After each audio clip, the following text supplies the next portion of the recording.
Mutton எடுத்தாலே அதிகமா வந்து வெறும் குழம்பு மட்டும் தான் ரெடி பண்றது. ரொம்பவே ரேரா தான் சுக்காலாம் ரெடி பண்ணுவோம். ஆனா, அடிக்கடி வந்து செய்றது மட்டன் எடுத்தா இடியாப்பம் தான்.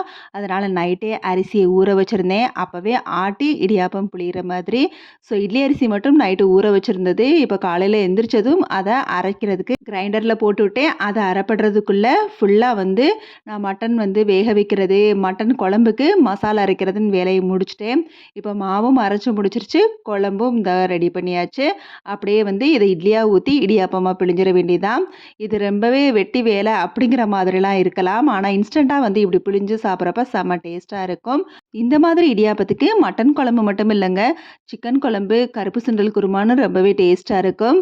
ஸோ எல்லாத்தையும் விட செம்ம அல்டிமேட்னா அது மட்டன் குழம்பு தான். சாப்பிட்டு ஒரு 11 மணி போல கொஞ்சமா பப்பாளி பழமும், டீயும் எடுத்துக்கிட்டாச்சு.